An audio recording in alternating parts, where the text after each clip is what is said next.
Oo nga. Uy, baka may mamaya, lalabas kaya? Pag may lumabas siya na skin or code, ewan ko na lang. Mag-sisi talaga ako na hindi ko ginawa yun. Mga tol, so yung Xiaoqiao, may baka curious kayo. Bakit po may Xiaoqiao? It's actually a nice pick against the Fatty. Yan yung ano nila, sagutan doon sa Fatty. Natural holder of a Venomous Staff. You just, pag nag-Sacred Tree Blessing, pindutin mo lang din yung Meteor Storm. And ayan, medyo okay ka na sumagot dun sa Fatty. And madali kasi tamaan yung Fatty ng knock-up ng Honey Sweet Breeze. No? So, yan, Xiaoqiao, Tatsuri. Gusto rin laruin ni Tatsuri yan. Sa true lang. Like, similarities no? Oo. Nakamanga ano din siya eh. Yan yan ang pinakamahal na manga, yung flawless. Yan Yung una flow nga pala. Alam mo, Meow, tuwa-tuwa ako sa content mo dyan. Yung pagpindot ng ult, umiilaw sa mukha mo yung... Totoo naman. Ikaw mismo masisilaw eh. Eh di ba kasi gano'n naman tayo mga gamer, mas gusto natin maglaro sa delay. Dilemma. Pag pinindot mo, umiilaw sa mukha mo yung buong cellphone. Mas ako ganun eh. Mas mas nakakonsentrate ako sa isang screen kung madilim eh. Oo. Yep. Kasi yun lang nakikita mo, di ba? So, right now, tignan mo, hindi jungler, kundi yung Clash Lane pa. Yung sumusundot at sumisilip doon sa may mga pigs. Not to mention, kasama si Xiaoqiao. Yeah. I think one thing na nakakatakot for Xiaoqiao, I mean, for me specifically, is yung zoning and AoE niya kung paano kayo maapektuhan once a setup is probably placed from a teammate of Boom Esports kasi napakataas nga. Early clear at makakapag-teleport ka agad ang Boom Esports across the lanes. Happy? And then, bigay ang minion dito kay Carl. Lahat trabaho para sa side ng Boom. Kuha nila lahat dito Walang gap, walang hole for the side of Boom Esports. Interesting funnel kay Carla. Kita niyo? Yung Xiaoqiao, iniiwan yung mid. Nagsusudo ng support. Oo, iniiwan yung mid, sumusundot kay Byron, ina-assist, pinapanish yung Fatty. Tapos, ang taga-soak up ng mid camp, si Carl. After na ubusin yung jungle camp. So, Paldo, grabe gold ni Carl. Yeah, yan yung typical Pal donation. Oo, level 5 na si Carl, level 4 si Valdo dito sa race ngayon. Oo. So talagang yung Xiaoqiao dito acting as Ayun na. para siyang Lady Gen. Yeah, agree. Nagsusudo support. Tignan Pero mo. dito muna tayo sa may loob ng jungle, medyo nagkakaingkan. Pero maaga pa kasi yan eh. At saka madali makatakas pag Jin ka. Kahit ma-face check mo yan. Walang mahuhuli ka agad eh. Not unless may higop eh. Kaso walang higop for ano daw. Walang for liyang, barcode. walang mga liyang-liyang. Wala. Dongwang yan. Nabanding kanina Walang eh. sabunot no? Yes. Actually, ayun, ang may pinaka-targeted skill dito na parang pang-counter sa mga mobile heroes like Luna or Jing is yung Diadia lang.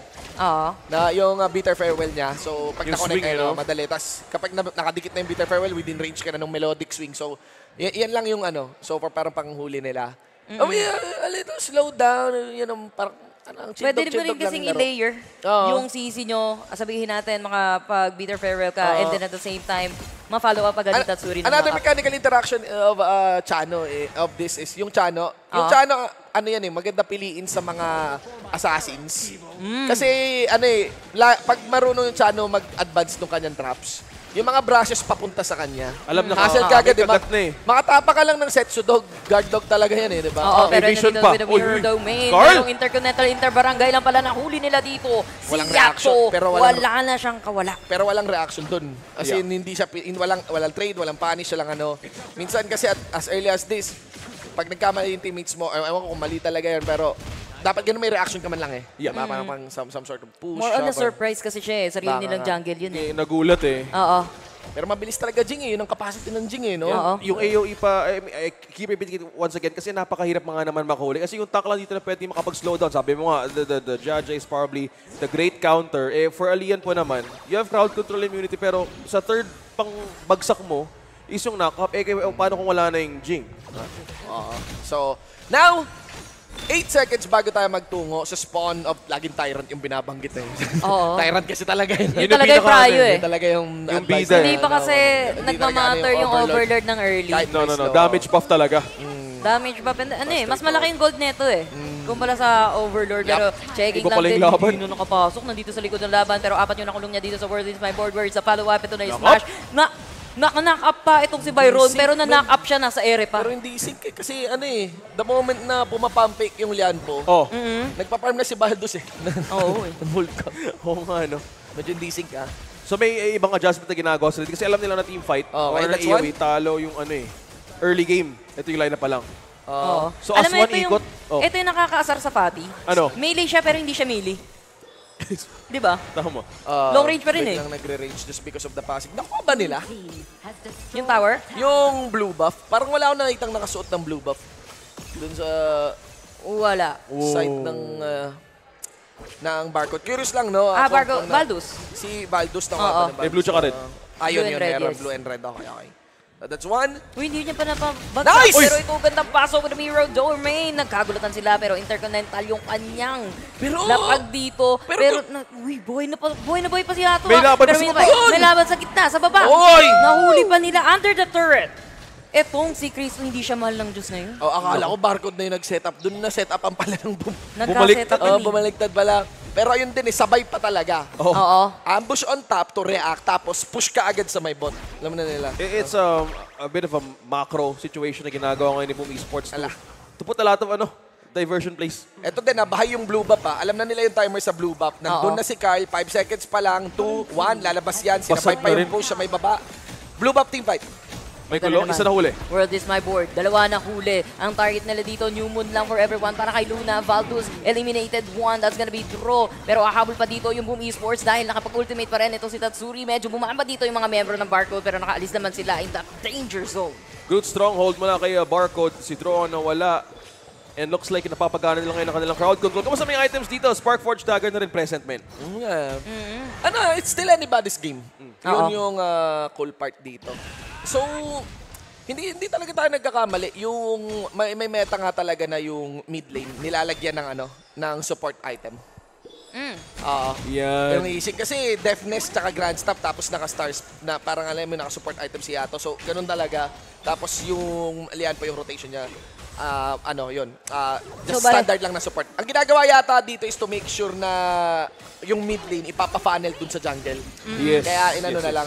Kaya Eto, World dinagdag is my support board. item, Isa yung huli na iwan na naman dito si Draw. Kaso nga lang hindi nakaposition, walang follow-up. Yung Barcode dito, mukhang susugod pa rin yung Boom Esports. Nagpadala na ng ultimate. Etong si Draw sa likod ng gagaling. Etong si Kuya Yumigi. And another meter domain. Zone lang na iwan si Baldus. Kinain niya ang lahat ng Chichudog. Half-D rin kasi nung Xiaoqiao talaga. Yeah, yung Boom Esports, the force by the way, yung ultimate ng Lian po early on, pati din yung Oo. yung World's My Board ni Yatos, there were no counter engages from Barcode doon sa torre nila mismo. Ang lakas maka-aura nung ult ng Xiaoqiao eh. Kitang-kita mo. At the same time, wala din sa timing din yung ultimate niya to. Oh, Too early. Too early. Wala sa position World is din mine. yung Oo. smash. Ito yung nakakatakot sa lineup na Boom Esports. No? Sobrang laki ng AoE nila. Ang dami pwede nilang i-force.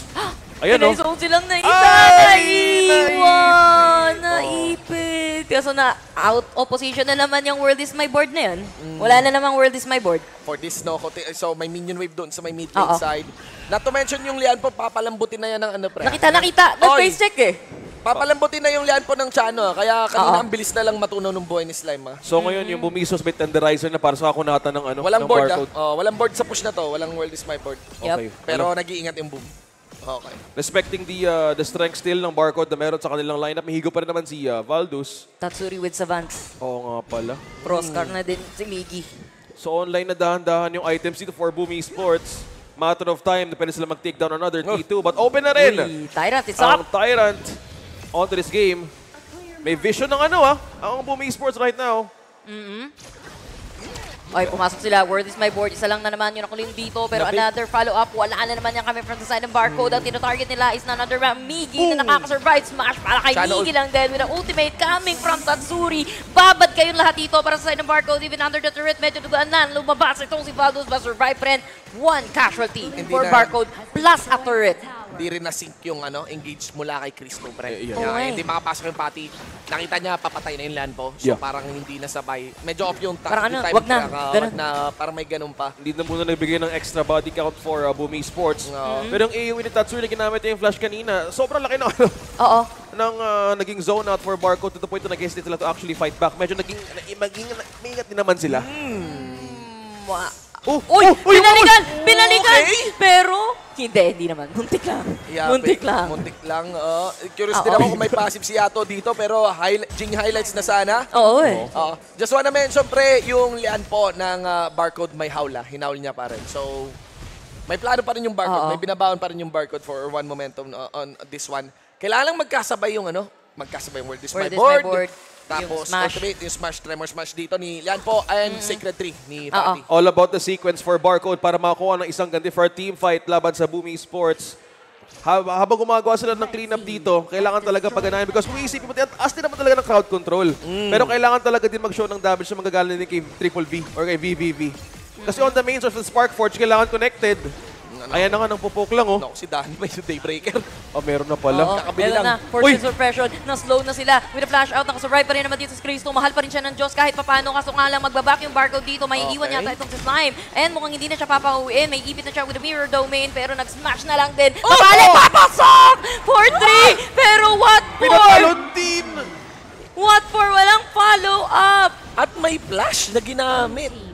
At meron pang isang stray na nakuha. Nahuli pa nila dito si BBB with the turret. Boom Esports panalo pa rin sa laban yun despite getting that 4-man knockup by Lian po or Slime. Oo. Hindi naging maganda yung pagtalon sa kanya back to his own base. Ayun na yung game, Bong Clinks. No? Mukhang that's Ito na ba to? Oh, Ito tumalon pa si Carl! Walang huli. That's almost an insta-kill coming from Carl. And na base lock. Available yung Chano. May minion wave na cannon. Mga kaibigan, na Series 2-0 para sa Boom Esports. Maagang agang walis puro lahat. Sweep ngayon yung Oo nga. Can we say na ito pa din? Yung boom? Yes! I would say, no? Strong form, parang Oo. not much of a challenge. It would be exciting to see yung mid-calibers natin and mga Dark Horses natin to take on the Boom. Pero we cannot deny them.